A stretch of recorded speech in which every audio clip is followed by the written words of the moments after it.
in the consecration process.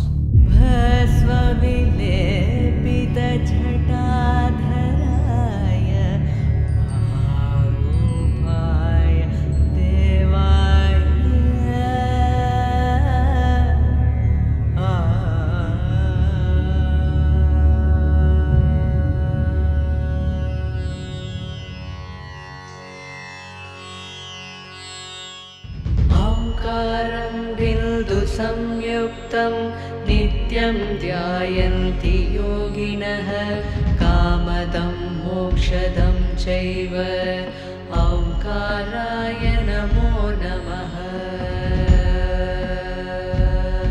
It feels so wonderful to be here, so many people for this really wonderful process. This is the first time I'm coming here, and needless to say, it's a mind-blowing experience. I just feel so blessed to be here. I'm looking forward to the experience. This is a once-in-a-lifetime opportunity for me. I've been dreaming of coming here and participating in some process of this kind. कृपासमुद्रं सुमुखं त्रिनेत्रं जटाधरं Parvati वामभागं सदाशिवं रुद्रमनन्तरूपं चिदम्बरेशं हृदि भावयामि.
The coming 2 days, one thing I want all of you to understand is, in many ways, this situation is not like any of the situations that you might have been in the sense you are not going to witness the consecration, you are going to participate in the consecration process. So it's a different level of responsibility, it's a different level of focus, it's a different level of existence altogether. It would be so much simpler and easier to consecrate it and then invite you for celebration. The nature of the consecration is such that there is room for participation. So I thought nobody should… all those who are willing, they should not miss this possibility and this privilege of being able to manifest the divine. Rather than always looking up to it, being able to manifest this in some way. all privileges always come with responsibility. All privileges which allow you a certain perch also means that if you do not conduct yourself properly, you could fall off. So, the higher the privilege, the more responsibility and involvement it demands. So now you're in a consecration process, not as a witness, but as a participant. You need to understand, in any of these processes, whether inner engineering, Isha Yoga programs, Bhava Spandanas, Samyamas, you could be here and there. I was here, here and here every moment of those days. If I was here and there, you wouldn't be here today. I was on the dot every moment. That's why the programs are what they are. But you were here and there. Now a time has come, you gotta be here, here and here. There's no here and there. Because knowingly or unknowingly, you have come as a participant in the consecration process, not as a witness, not to receive the prasadam, but to make it happen. There's a difference. There's a difference between going to the temple and building the temple. This is like building the temple, it's a different game. So I want you here, absolutely here. It's very important. We will be doing a certain chant. I want all of you to give yourself totally into this. This is about sensitizing the space, which includes you. For whatever we're going to do next, the space has to be vibrant enough and you have to be vibrant enough. The chant is like you're gossiping with the Adiyogi, okay? So just gossip with him, don't gossip with anybody else. Om Sarvebhyo Devebhyo Namaha.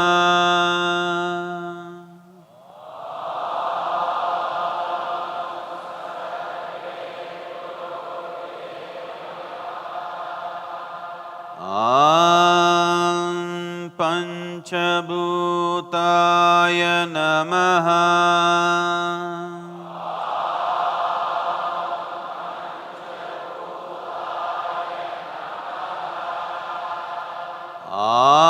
Om Sadhguruve Namaha.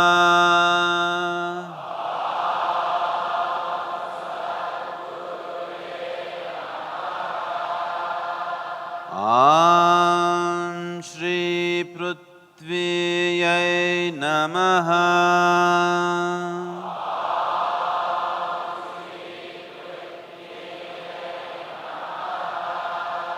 Om Adiyogishwaraya Namaha.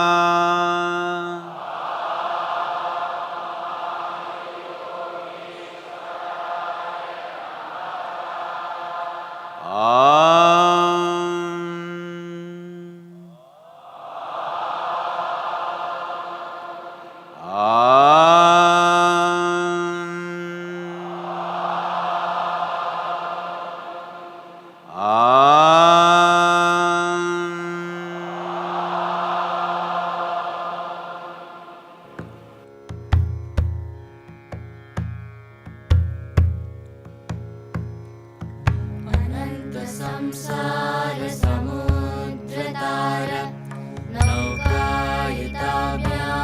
गुरुभक्तिताभ्यां वैराग्यसाम्राज्यदपूजनाभ्यां नमो नमः श्रीगुरुपादुकाभ्यां कवित्ववाराशिनिशाकराभ्यां दौर्भाग्यदावाम्बुदमालिकाभ्यां दूरीकृतानम्रविपत्तिताभ्यां नमो नमः श्रीगुरुपादुकाभ्याम्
त्रिदलं त्रिगुणाकारं त्रिनेत्रं क्षत्रियायुधं त्रिजन्मपापसंहारम् एकबिल्वं शिवार्पणम्।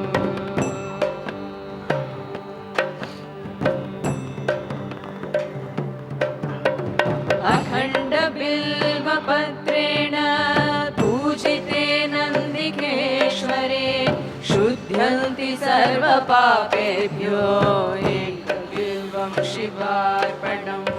अखण्डबिल्वपत्रेण पूजिते नन्दिकेश्वरे शुध्यन्ति सर्वपापेभ्यो एकबिल्वं शिवार्पणम्।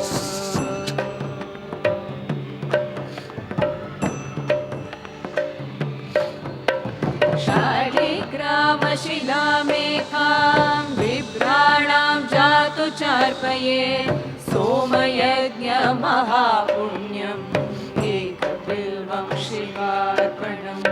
शालिग्रामशिलामेकां बिभ्राणां जातु चार्पये सोमयज्ञमहापुण्यम् एकबिल्वं शिवार्पणम्।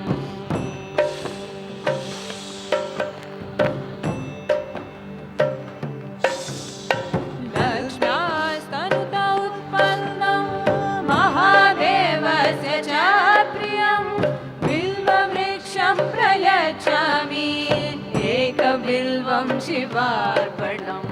लक्ष्म्यास्तनुता उत्पन्नं महादेवस्य च प्रियं बिल्ववृक्षं प्रयच्छामि एकबिल्वं शिवार्पणम्।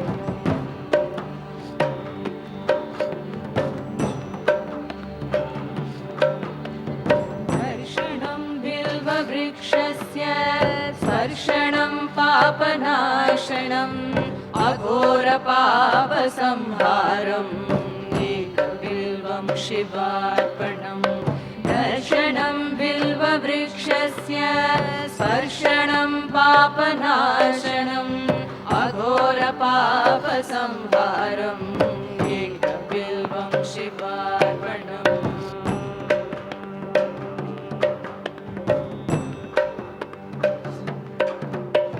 काशीक्षेत्रनिवासं च कालभैरवदर्शनं प्रयागमाधवं दृष्ट्वा एकबिल्वं शिवार्पणम्। काशीक्षेत्रनिवासं च कालभैरवदर्शनं प्रयागमाधवं दृष्ट्वा एकबिल्वं शिवार्पणम्।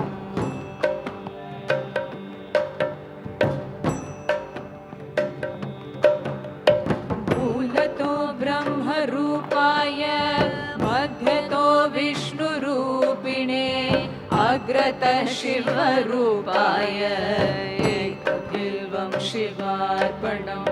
मूलतो ब्रह्मरूपाय मध्यतो विष्णुरूपिणे अग्रतः शिवरूपाय एकबिल्वं शिवार्पणम्।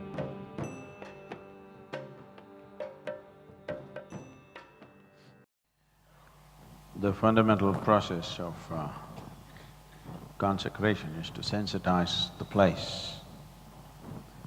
So, this process gone well. Tomorrow we will go through the consecration process, which will involve a certain element of like a tightrope walking. Now I won't make you walk. If I'm on the tightrope, what will you do?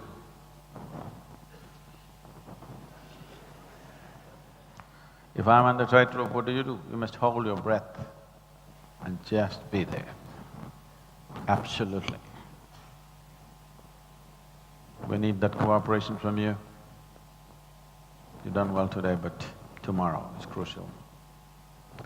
So in preparation for that, when you sit down before you sleep, if you can establish the mantra in the body, you could also be a powerful instrument for consecration. process to happen.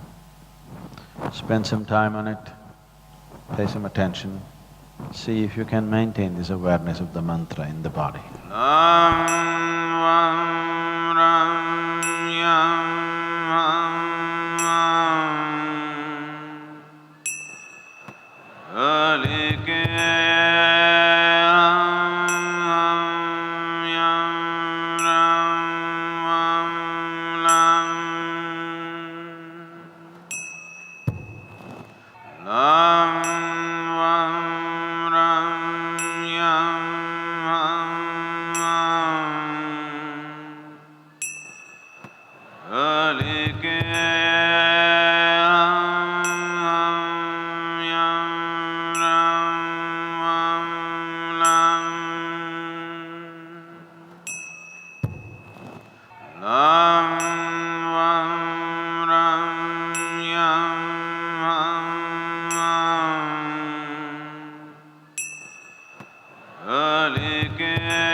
There are two levels of consecration happening here.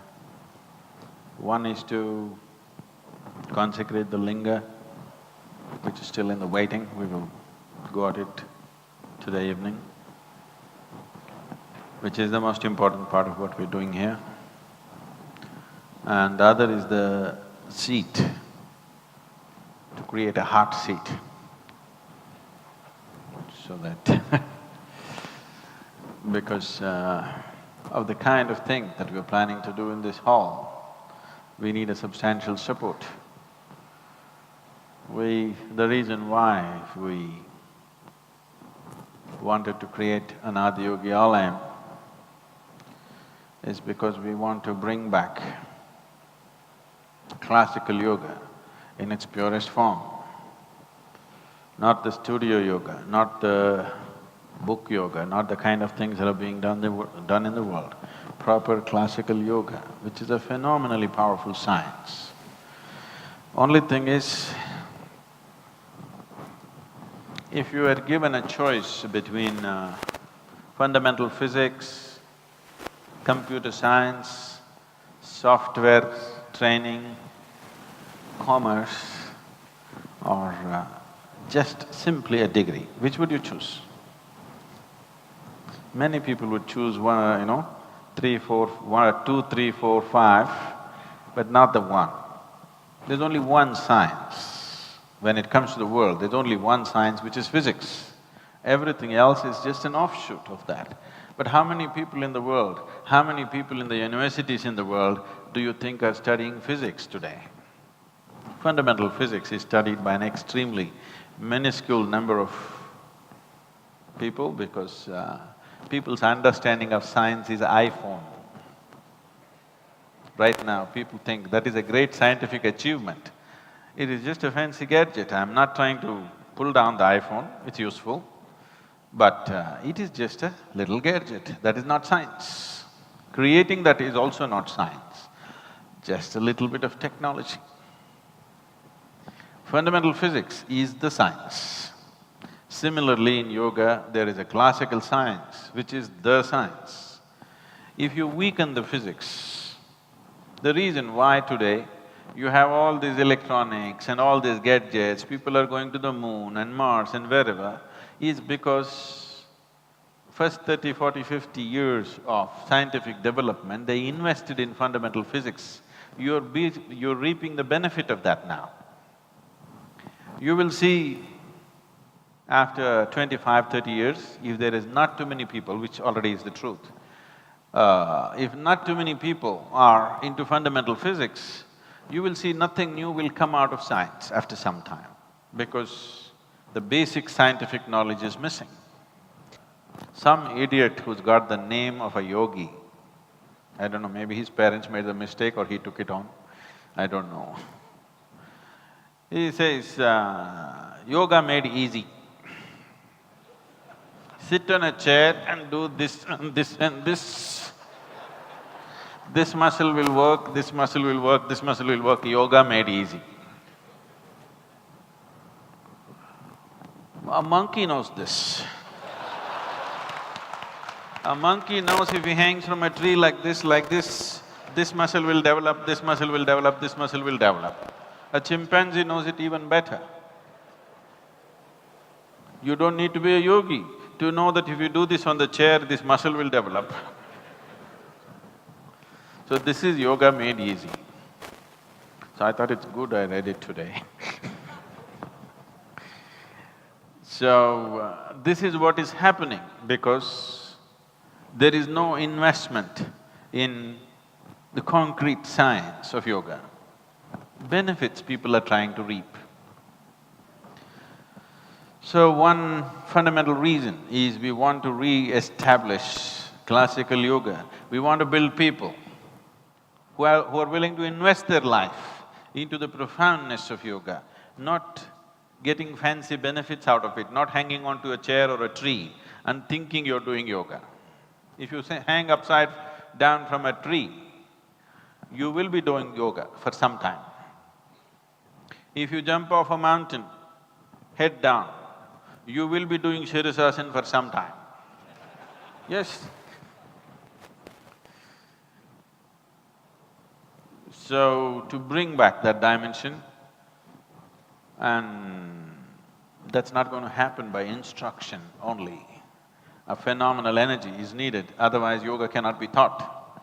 Without a phenomenal sense of energy, no yoga can be taught. If you teach yoga without creating a vessel of energy, then that yoga is not yoga, that is just a farce. That farce is going all over the place right now. So, because we created it, this Adi Yogi Alayam with that intention, we want a powerful space. We want this to be such a vibrant space that if you simply sit here, really tune into what's happening here in this hall or what will be happening here in the next 24 hours, you must be able to know all the Yoga Sutras. You never have to open a book, never have to listen to anybody. You just have to energy tune yourself and it'll be there. Of course, somebody will assist you a little bit, but if I say a word, if your energy does not throb with it, you don't know anything about it. You just know words. Words are not yoga. If you listen to something, that must happen in the system, otherwise that is not yoga. To make that happen, you need a powerful space, otherwise such things will not happen. Tomorrow, when I say tomorrow, after our chapter is over, I didn't mean tomorrow. Tomorrow, when we are not here, there still has to be a space which will teach yoga. Maybe there will be just a teacher, maybe there will be no guru here, maybe there will be just a teacher. Even if a teacher stands here, suddenly things should come out of them that they do not know. They should begin to say things, they should begin to feel things, they should begin to experience things that they themselves do not know. Only then we can transmit this. That's why so much effort is going into this and will further, many more things have to be done with this. As I said, there are two dimensions of consecration happening simultaneously here. One is the seat, which is essentially to… mainly if we have to describe it in terms of human system, it's not exactly like that, but it's like the bull outside. It's the Mooladhara. The nearest quality that I can ascribe to it, it's Mooladhara. It creates a stable base to sit on always. This is very needed because you may already know this. One thing that was said in the Yoga Sutras about the Hatha Yoga is Sukham Stiram Asana, an asana which is comfortable and stable, that's the asana. So stability, balance is the most important aspect, whatever we wish to do. How far one goes, how high one climbs, is not a question of strength alone, not a question of intelligence alone, not a question of knowledge alone, not a question of external conduciveness. Stability, balance is the most important quality. If this one thing is not there, with all the other things you still may not make it anywhere because you don't have the necessary balance. So, the other consecration, the seat consecration is essentially for stability. It is like the Mooladhara. When I look at the bull, it's like the bull, just there, reliable, always there, because that is very, very important. When one wants to dispense his own energies, when one wants to throw his life energies all over the place, having a stable, balanced seat is most important. If you… say, if you stand up on the floor, if your legs are hurting, your back is hurting, your head is paining, you can still stand. Suddenly, there was a drop of half an inch in the floor, you will become like this. Whatever else may be happening, you can still withstand and stand there. Suddenly, if there's a little lack of balance, you will find that is the most threatening thing, always. So, when you sit here to dispense your life energies, that is, you don't restrain your life energies to your physical form, you want to throw it all over the place. The most important thing is stability. Why, when we do Bhava Spandana programs, when we do Samyama programs, particularly the Samyama, we are putting such rigid rules. Many people describe it as worse than a boot camp. I'm happy that they feel that way because if you slacken the situation, you will see those kind of energies it'll be foolish to do that, first of all. It'll be just foolhardy to attempt such things where the situation is not stable and balanced. So stability becomes the most important thing when you really throw yourself all over the place. So the seat is essentially created for stability, it creates a stable base. It has that quality, it's happened very well today. कृपासमुद्रं सुमुखं त्रिनेत्रं जटाधरं Parvati वामभागं सदाशिवं रुद्रमनन्तरूपं चिदम्बरेशं हृदि भावयामि।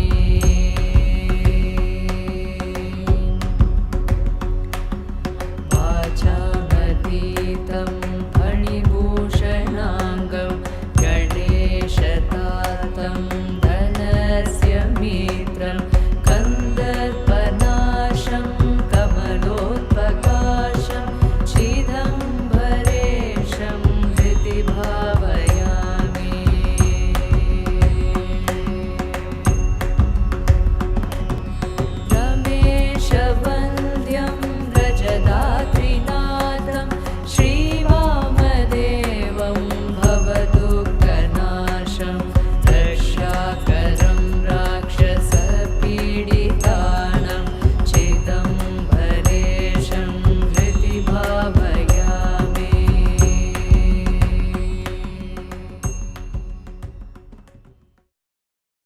They will bring some black paste for you. It is, it's been prepared. It's a black Mysore pak. Okay? Don't eat it. Place a dot between your eyebrows, and they will also bring some black sesame seeds. You take the sesame seeds, 3 or 4 seeds, and place it, stick it to that paste. Why this is so, I will tell you. Right now, we'll start doing it, it'll take a certain amount of time to spread it around. Why this black? A black on your forehead, black cloth, black so many things. Why? Something is black or something seems to be black for you because it reflects nothing, it absorbs everything. So, when you're in a space which is very vibrantly, positively charged, the best color to put on is black, because you want to take in as much as you can. When you're in a place where you're in the world, exposed to a million different things, then the best thing to put on is white, because you don't want to absorb anything. You want to reflect everything. So a black spot between your eyebrows and the black sesame is, I think most people who've grown up in India are aware that sesame is a good receptacle. You're not supposed to receive this from anybody because they could easily charge it with negative energy and give it to you. It can also be charged with positive energy and given to you. It is just that it's a very good conductor. It conducts energy, it retains whatever it comes in touch with. So you will see that the prasad that is given in the Dhyana Linga is made of sesame. Whenever we want to transmit something through physical means, sesame and salt are two things which we make use of.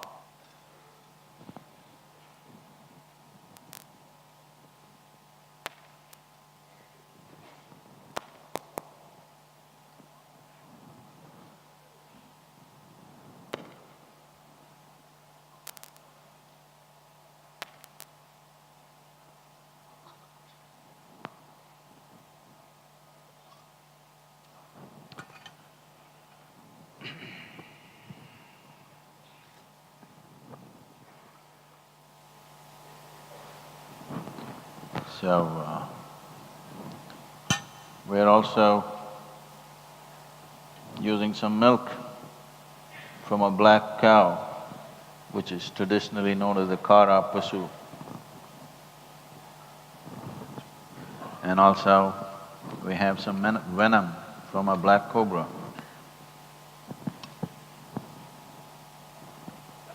Both these things.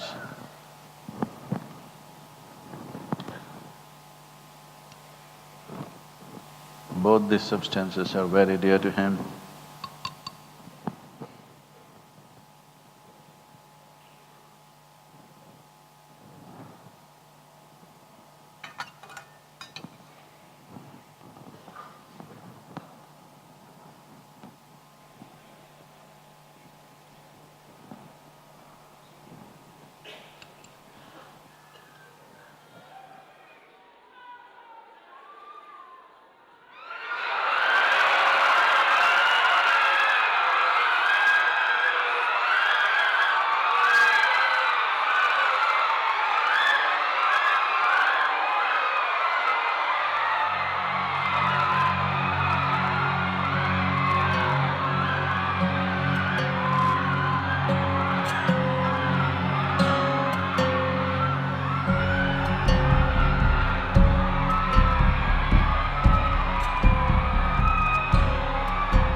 शशिशेखरधारणाय कर्पूरकान्तिधवलाय जटाधराय दारिद्र्यदुःखदहनाय नमः शिवाय।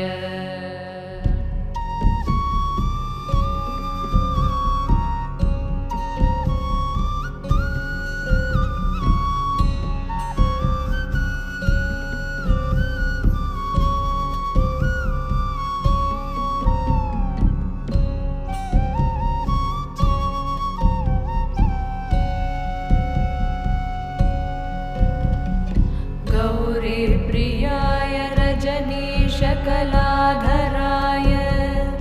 कालान्तकाय भुजगाधिपकङ्कणाय गङ्गाधराय गजराजविमर्दनाय दारिद्र्यदुःखदहनाय नमः शिवाय।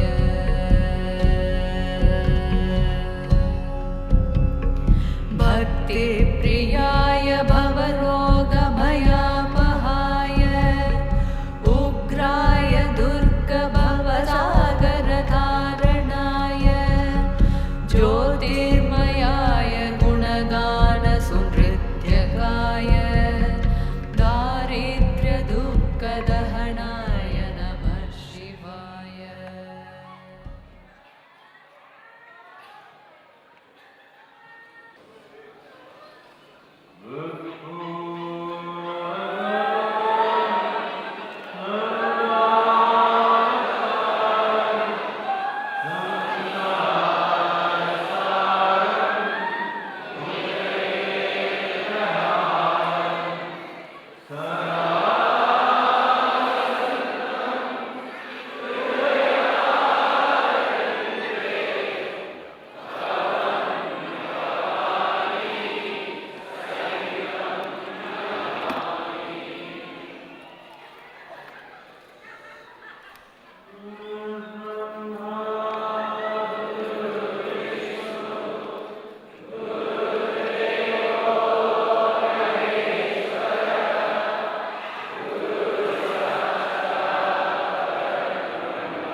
जटाटवीगलज्जलत्प्रवाहपावितस्थले गलेवलम्ब्य लम्बिताम्बुजङ्गतुङ्गमालिका जटाटवीगलज्जलत्प्रवाहपावितस्थले बलेवलम्ब्य लम्बिताम्बुजङ्गतुङ्गमालिका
You like the hall?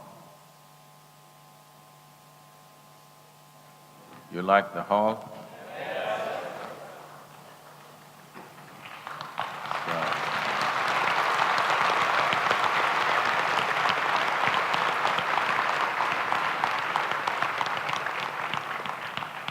I see it's already not enough.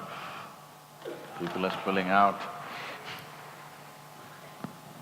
So essentially, last 3.5 to 4 months is when all the work was done. So many people, maybe many of you are here, have contributed to make this happen. And our brahmacharis, residents, our people who are in charge of the construction here, it's been a phenomenal feat in the sense, I think during this period of construction, at least 50% of the days it was raining. You should have seen just 2 days, 3 days ago how the site was. So, they would be too embarrassed if I asked them to come up. But all these young boys, our brahmacharis and so many other residents and a few meditators,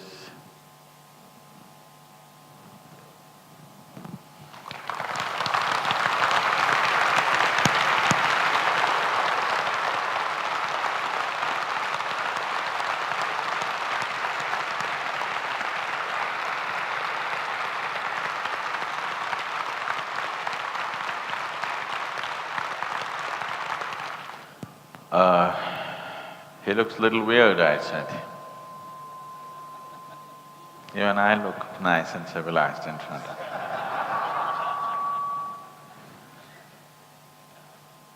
He is known to be weird. When Parvati insisted that she must marry him,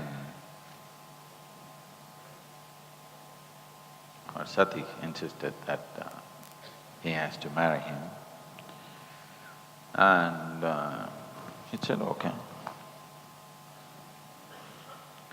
Then the wedding was set up, all the guests came, people gathered, dressed to their wedding best, big celebration. Then the groom came, like that. And he was inebriated. And he had friends who were like, you saw them.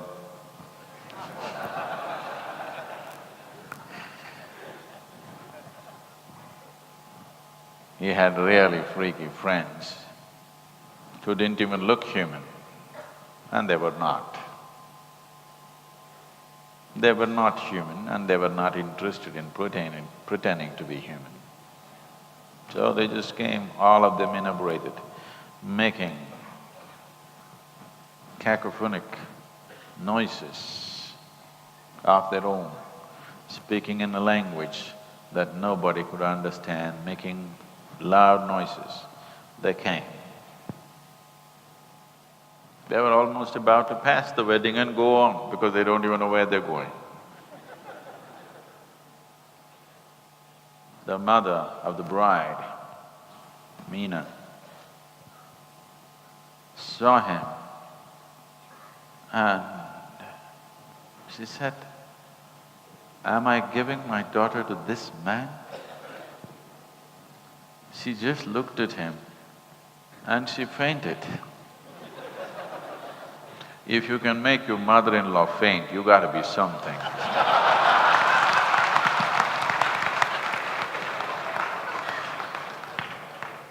You gotta be really something if you have to make your mother-in-law faint.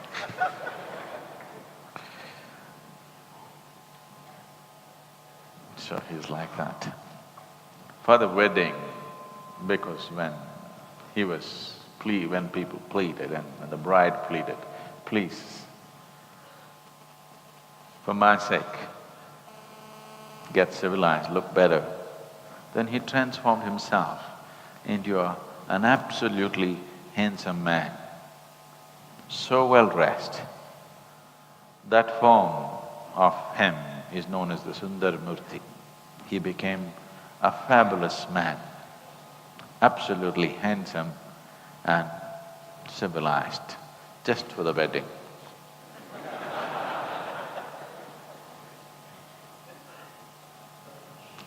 Because you're not going to get married to him, so he's okay. We don't have to make him beautiful, he's okay like this.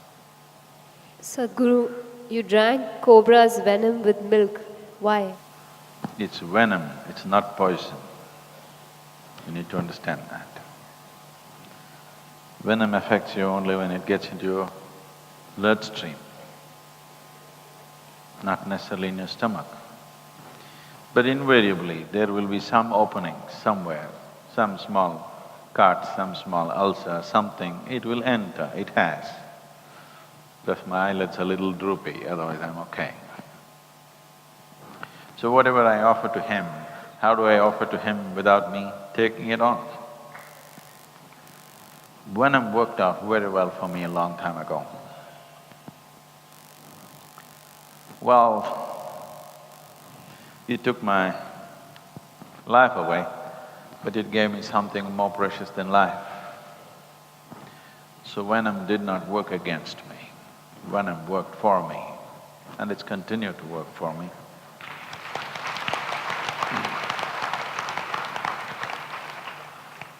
So, there are various aspects to it.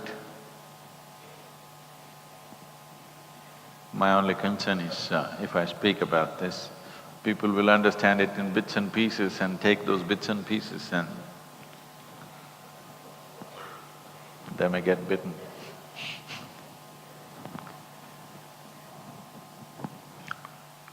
Venom in small doses is very intoxicating. Too much of anything kills you.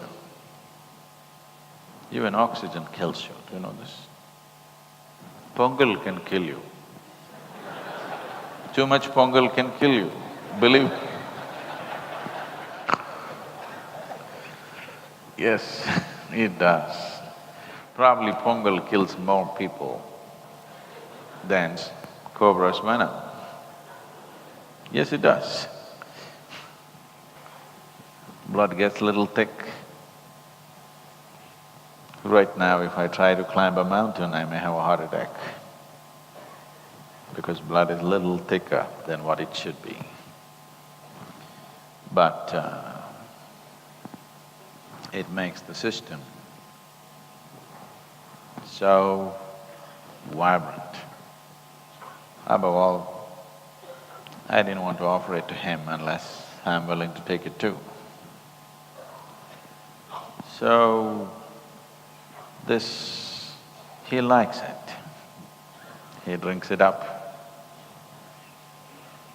Solidified mercury takes in only 3 substances. Actually, we could experiment, but I don't want to do such things. With another piece of mercury, we could try this, you can see this actually. It will take in gold, it will take in silver, and it will take only cobra's venom. You give it some other venom, he won't take it. He's very choosy about it. He wants only that. These are only 3 substances that he will eat, nothing else he will touch. So that's not without reason, there is good reason for that. If you're made in a certain way, energy-wise, if you are in a certain way, if you're vibrant beyond a point, then the cobra's venom works in a completely different way on the system. You might have heard,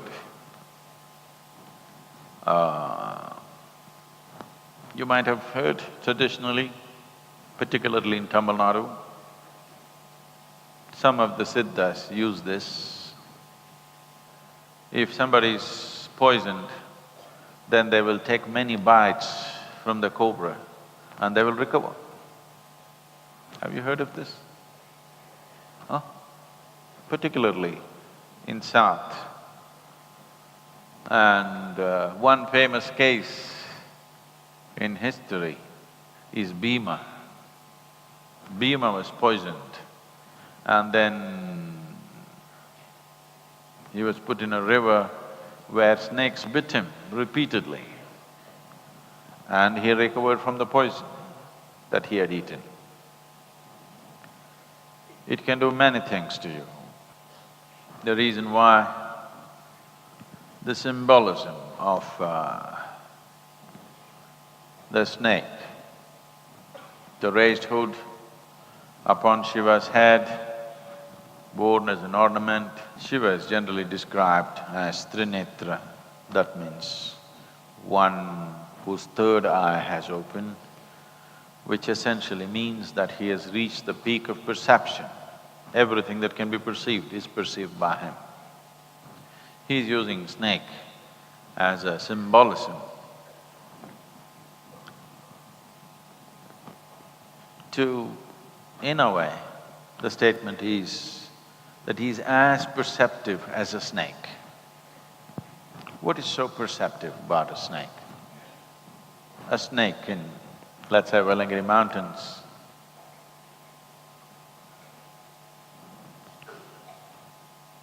knows more about the spiritual sciences than any of you for sure, than any spiritual book that you can read on the planet. He knows more about it. Not intellectually, energy-wise. Everything that's happened in this region, phenomenal things have happened in this region. If you want to know the science of, let's say, creating Dhyana Linga, they know energy-wise, not intellectually. If you can feel energy-wise and then being human, you can translate it into intellect. If you experience something, you are able to intellectualize and then articulate to whatever extent possible. That is essentially a human quality. But he simply knows it, energy-wise, by experience. If you have the necessary thing to just observe him, he will literally tell you almost anything that's happening upon this planet by the simple change in his behavior and how he handles himself. A snake is a very perceptive animal. You cannot call it an animal because it's above Shiva, not at his feet. He places it above himself, saying, "It is as good as me, right here. As good as me, not here." I could do wonderful things with snake venom to people. But today's world, if I attempt anything like that, even if the news spreads, if I gave you a drop of venom and even if you felt wonderful, and even if the meter said you're feeling great, no. This could mean it could be, according to the criminal procedure code, it could be a crime. So we are living in a certain kind of world where there's no room for profoundness. Sometimes I wonder, why the hell am I still around? Because there's no room for profoundness. There's simply… the more profane you are, the better you are in this world today. That's how it is. Just about everything. When people can even pride themselves that they have no attention span, and they're very proud of it. They have a short attention span, and they're very proud of it. I can't believe what's happening to humanity. I'm from another time, unfit in this world probably. 9 types of poisons, they're mixed and made it into medicine in this land. You heard of Navapashanam? Mercury, which just about anywhere in the world people fear it as poison. It is a main ingredient of the Siddha medicine in South India. So what is poison and what is the elixir of life? Simply depends on who you are. And Shiva has always been known as the Neelakanta. That means a poisoned throat. So if you have a cobra hanging around your throat, you who wear a cobra as an ornament, you're bound to have your throat bitten often enough to turn blue. There isn't another man. There has never been another man with the capabilities and the knowing that this man was. There hasn't been one till then, since then. Everybody whom you worship in this land, if you are a Rama worshipper, if you are a Krishna worshipper, whoever, all of them worshipped Shiva. I'm not trying to set superiority, inferiority business, Vaishnavas and Shaivas fighting. I'm not talking about them. I'm saying right through history, just everybody that you held as a divine being, all of them. Krishna never started his day without his doing morning Shiva Puja, every day. Even on the day of the war, he was doing it. Particularly, Mahabharata mentions it, that even when the battle was on, even those 18 days, all others were busy, worried about what's going to happen today. But he did his morning Shiva Puja before he stepped out. In his own life, he was seen as a god, nothing less than that. Even he, because there hasn't been another one like him. With his capabilities, with his knowing, with his perception, it's been the highest that humanity has hit. Maybe we can't take pride in it, because maybe he was not human. Not maybe, he was not. Sadhguru, how is the Adi Yogi Linga different from Dhyana Linga? And what aspect of Shiva is being brought out in the Adi Yogi Linga? You cannot compare Dhyana Linga with anything else. There isn't another thing like this on the planet.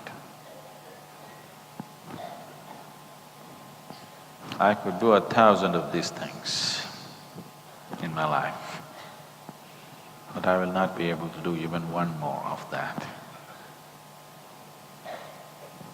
It's very different. Everything is different. It's a different dimension altogether. Well, in logical thought, there may not be much difference because that also has 7 chakras, this also has 7 chakras. Everybody has 7 chakras only. Adi Yogi also has only 7. So, it's not the same. If I go into the detail, how it's not the same. But let's come to this. Adi Yogi will do something very specific. You can hire him for a job. You can't hire him for anything. It's simply that. So this guy is more useful? Yes, if you look at it in a certain way, he's more useful. But if you go by usefulness of life, you will lose your life. You know, there's a beautiful situation in Mahabharata, I've spoken about this probably in the Bhavaspandanas, probably in Samyam.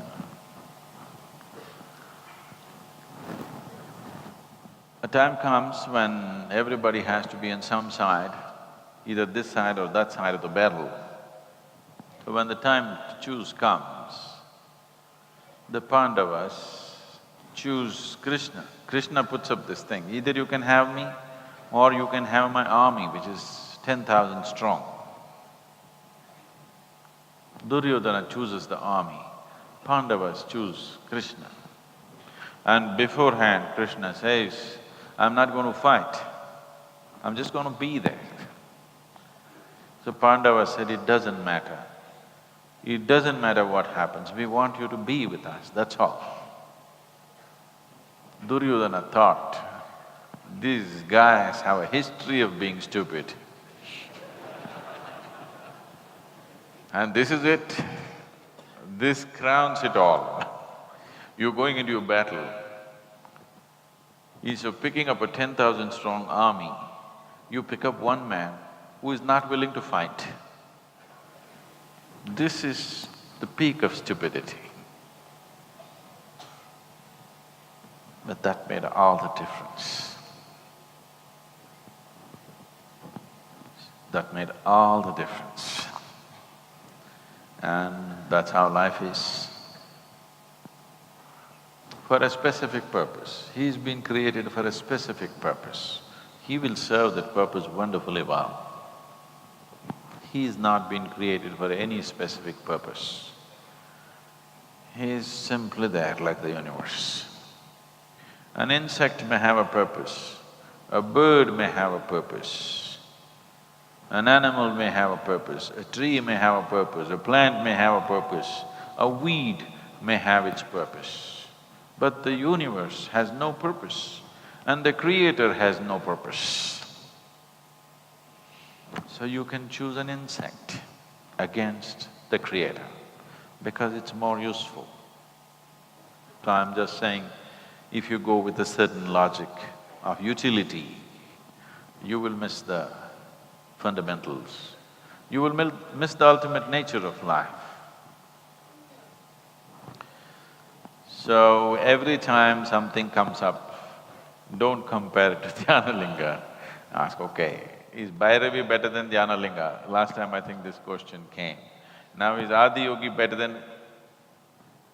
Okay, there is no competition for him. But he's not in the race. But he's not in the race, but there's no competition for him. But he's never going to be in the race. So, every time something happens, don't compare. As I told you, I can consecrate 1,000 like this. If we have the money, the resource, we can do 1,000 Adiyogis. Actually, today if we wanted, we could have consecrated maybe 10 at a time and kept it ready. Suppose you build a hall in your town, we could have just sent him. Yes, we could have done 10. We had enough energy and anyway all of you are there, you're 10,000, for 1,000 I could have done one at least. We could have easily done 10 or more. But that's not the case with that. That cannot be done again. Just out of question. Definitely I cannot do it. I don't see anybody right now on this planet who can do it. Tomorrow if somebody comes, I don't know. Sometime in future if somebody comes, we do not know. But right now I don't see anybody on the planet who can do that.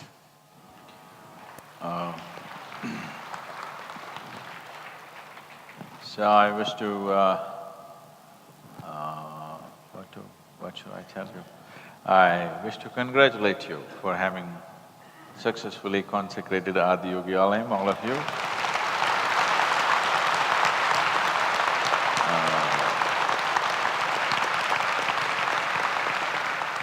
At a time like this, when I'm doing something like this, if you have experienced me as a nice person, I'm not a nice person when I'm onto something like this. Because this needs a certain kind of focus. This needs a certain kind of… not mental focus alone, it needs a certain kind of energy focus which doesn't spare any room for niceties of life and behavior and conduct. It's just that. So I've been in a certain way last 2 days. If it's been little too whatever for you, if it's little been rude or scary, you haven't seen Shiva. He's rude and scary. It's been really wonderful all of you being here and absolute participation from all of you. It's been great having you here. And these things should always be done only with small groups of people, individuals who have a certain intimacy with you. Otherwise, it's risky. I assumed this intimacy with all of you.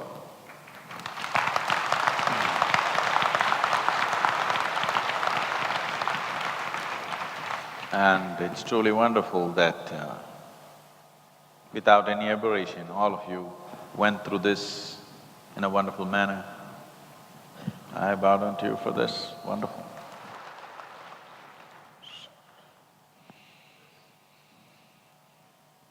Yogishwaraya Mahadevaya Trayambakaya Tripurantakaya Trikagnikalaya Kalagni Rudraya Nilakantaya Mrityunjayaya Trikagnikalaya Kalagni Rudraya Nilakantaya Mrityunjayaya Sarveshwaraya Sadhashivaya Sarveshwaraya Sadhashivaya Sarveshwaraya Sadhashivaya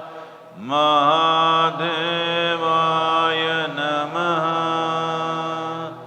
Mahadevaya Namaha Mahadevaya Namaha Mahadevaya Namaha. Adiyogi Alayam to come up straight in 6 months, and that too an architectural wonder at that, is truly amazing. 10,000 people sitting together in a hall, all in whites and chanting. That was amazing. I was not even almost aware that there were so many around me. I could just feel the flood of energy. When they cleared the hall, that's when I realized that the hall is that huge. I felt that I was seeped into it, and it was very intense. The whole space was just with this energy, blasting with this energy. He drank the venom and the milk. I felt my throat was choking at that point. It was like I personally drank the venom. Hey Shiva. Somehow it cranked up my intensity. It's almost magical because I didn't realize something like that was possible, but I witnessed it. I just felt like the Shiva was there. I just couldn't take it anymore after that. It just looked like he was there. Absolutely real and very tangible. Tears were flowing because I felt so happy being here. It's like a thunderbolt. In the Western world, we don't have anything, a place like this. How joyful I am from inside. And some unknown festival feeling is going inside. I'm in love with this place.